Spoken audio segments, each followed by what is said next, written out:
بسم اللہ الرحمن الرحیم۔ السلام علیکم ورحمۃ اللہ وبرکاتہ۔ گھر سے وضو کر کے مسجد میں جانے کے فضائل۔ محترم ناظرین، کچھ ایسے کام ہیں، کچھ ایسے اعمال ہیں جن کو ادا کرنے والا انسان بے شک فزیکلی حج نہ کر سکتا ہو، لیکن اللہ پاک اپنی رحمت سے اسے گھر بیٹھے حج کرنے جیسا ثواب عطا فرماتے ہیں۔ سبحان اللہ۔ کون سے ایسے اعمال ہیں جو اللہ تعالیٰ نے ان لوگوں کے لیے رکھے ہیں جو حج پہ نہیں جا سکتے، لیکن پھر بھی اللہ ان کو حج اور عمرے کا ثواب نصیب فرما دیتے ہیں۔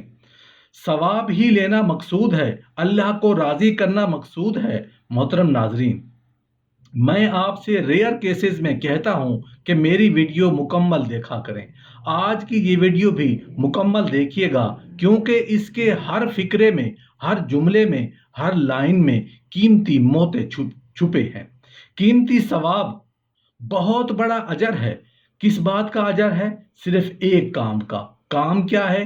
گھر سے وضو کرنا ہے اور نماز کے لیے مسجد جانا ہے۔ اس پر ملتا کیا ہے؟ خود ہی اندازہ لگا لیں۔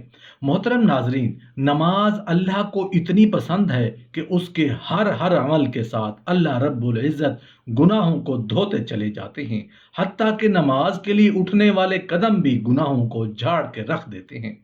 حضرت ابو ہریرہ رضی اللہ عنہ بیان کرتے ہیں کہ رسول کریم صلی اللہ علیہ وآلہ وسلم نے فرمایا، جماعت سے آدمی کا نماز پڑھنا گھر میں یا بازار میں نماز پڑھنے سے 25 گنا زیادہ ثواب رکھتا ہے۔ اس کی وجہ یہ ہے کہ آدمی جب اچھی طرح وضو کر کے مسجد جانے کے لیے نکلتا ہے اور صرف نماز ہی کی نیت سے نکلتا ہے، تو جو قدم اٹھاتا ہے ہر قدم پر اس کا ایک درجہ بلند ہوتا ہے اور ایک گناہ معاف ہو جاتا ہے۔ پھر وہ مسجد جا کے نماز پڑھتا ہے اور جب تک اپنی نماز کی جگہ میں رہتا ہے، فرشتے اس کے لیے دعا کرتے ہیں، اے اللہ اس پر اپنی رحمت اتار اور اس پر اپنا رحم کر، اور تم میں کوئی جب نماز کا انتظار کرتا ہے تو گویا وہ نماز ہی میں ہے۔ اس حدیث میں کئی چیزوں کا بیان ہے۔ مثال کے طور پر مسجد کی جانب اٹھنے والا ہر قدم پر اللہ رب العزت ایک گناہ معاف کرتے ہیں، ایک درجہ بلند بڑھاتے ہیں۔ یہ صرف مسجد ہی کو اعزاز حاصل ہے کہ دنیا جہاں کی اور کسی بھی محفل مجلس کی جانب وہ چل کے جائے، اللہ تعالیٰ یوں مہربان نہیں ہوں گے۔ یہ مسجد ہی کی فضیلت ہے کہ جب بندہ اس جانب گھر سے وضو کر کے چلتا ہے تو اللہ کی نظر رحمت میں ہوتا ہے اور رحمت کے چھینٹے اس پر برس رہے ہوتے ہیں۔ ہاں، گھر سے وضو کر کے نماز کی نیت سے مسجد میں جانا اللہ کے لطف و کرم اور فیوز و برکات کے حصول کا ذریعہ ہے۔ اس حدیث سے مسجد میں نماز پڑھنے کی فضیلت کا پتہ چلتا ہے کہ گھر میں اکیلے نماز پڑھنے سے مسجد میں نماز پڑھنا 25 گنا زیادہ ثواب کا حامل ہے۔ صحیح بخاری کی ایک اور روایت میں ہے، حضرت عبداللہ بن عمر رضی اللہ عنہ سے روایت ہے کہ نبی کریم صلی اللہ علیہ وآلہ وسلم نے فرمایا، جماعت کی نماز اکیلے شخص کی نماز سے 27 درجہ زیادہ فضیلت رکھتی ہے۔ یہ 25 اور 27 کا فرق اس لیے ہے کہ جتنے خلوص اور خوشی و خضوع سے نماز ادا کرے گا، درجات اتنے ہی زیادہ بڑھیں گے۔ ایک آدمی گھر سے وضو کر کے جاتا ہے، احسن طریقے سے وضو کرتا ہے، تکبیر اولیٰ کے ساتھ نماز پڑھتے ہوئے دل کو مختلف خیالات کی آنے جانے سے بھی محفوظ رکھتا ہے، یقیناً اس کے نماز پڑھنے اور ایک معمول کے مطابق بے دھیانی سے نماز پڑھنے والے میں خاصا فرق ہے۔ اسی اعتبار سے درجات میں بھی فرق ڈال دیا گیا ہے۔ اس حدیث سے یہ بھی پتہ چلتا ہے کہ مسجد میں نماز کے انتظار میں بیٹھنے والا بھی گویا نماز میں ہی ہے۔ جیسے نماز میں بندے کو اجر و ثواب ملتا ہے، اسی طرح اسے حالت انتظار میں بھی ثواب مل رہا ہے، اور جیسے نماز میں بندے کا وجود اللہ کی خیر و عنایات کا مرکز بناتا ہے، وہی کیفیت نماز کے انتظار میں بھی ہے۔ چوتھی بات اس حدیث میں یہ معلوم ہوئی ہے کہ نماز پڑھنے کے بعد بندہ اپنی جگہ پر بیٹھ کر جتنی دیر تک ذکر و اذکار میں مشغول رہتا ہے، اللہ کے نورانی فرشتے اس کے لیے رحمت و بخشش کی دعائیں کرتے رہتے ہیں۔ رسول اکرم صلی اللہ علیہ وآلہ وسلم نے فرمایا، گھر سے وضو کر کے مسجد آیا کریں، کوئی حرج نہیں۔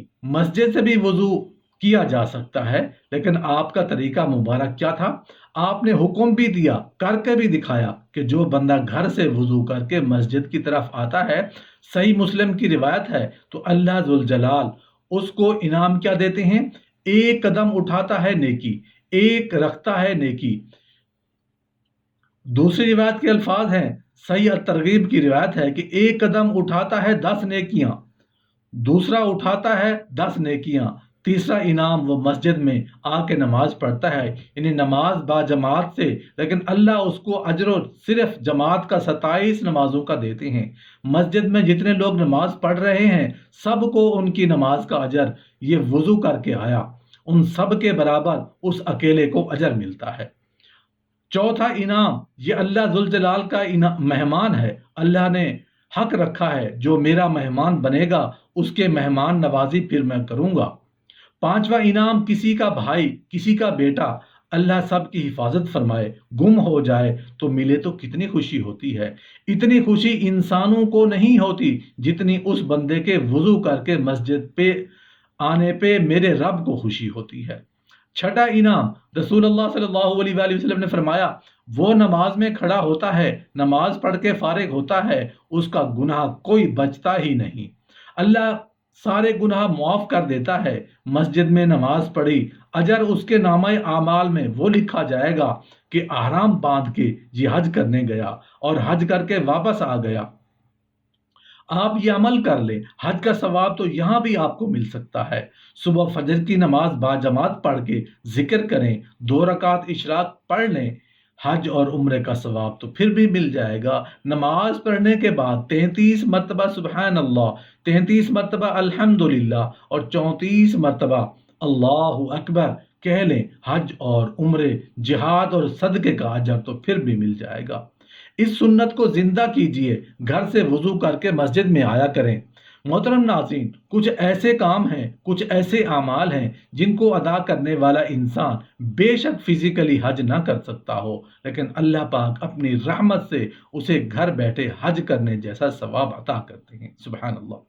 کون سے ایسے اعمال ہیں جو اللہ تعالیٰ نے ان لوگوں کے لیے رکھے ہیں جو حج پہ نہیں جا سکتے، لیکن پھر بھی اللہ ان کو حج اور عمرے کا ثواب نصیب فرما دیتے ہیں۔ ثواب ہی لینا مقصود ہے، اللہ کو راضی کرنا مقصود ہے۔ ایک شخص فجر کی نماز پڑھنے گیا، نماز پڑھ کے بیٹھ گیا، ذکر میں مشغول ہے، جیسے اللہ کے رسول کی عادت مبارکہ یہ تھی، آپ فجر کی نماز پڑھتے، جب تک سورج اچھی طرح نکل نہ آتا وہ ذکر ہی کرتے رہتے، پھر اٹھ کے 2 رکعتیں پڑھا کرتے۔ فرمایا، جو فجر کی نماز با جماعت پڑھتا ہے پھر بیٹھ کے ذکر کرتا ہے یہاں تک کہ سورج نکل آتا ہے، پھر اٹھ کے 2 رکعتیں پڑھتا ہے، اللہ کے رسول صلی اللہ علیہ وآلہ وسلم کا فرمان ہے، ایسے انسان کو مکمل حج اور عمرے کا ثواب اسے اللہ عطا کر دیتے ہیں۔ حاجی حج کرنے جائے، رکن حج 4 ہیں، نیت کرنا بھول جائے، میدان عرفات میں نہیں جا سکا، طواف نہیں کر سکا، صفا و مروہ کی سعی نہیں کر سکا، چاروں رکنوں میں سے ایک بھی رہ گیا، حج باطل، پیسہ غرق۔ یہاں فجر کی نماز پڑھی ہے اور سورج نکلنے تک ذکر کیا ہے، 2 رکعتیں پڑھی ہیں، 1 مرتبہ نہیں کہا، 3 مرتبہ کہا ہے، اس کو مکمل حج اور عمرے کا ثواب نصیب ہو جائے گا۔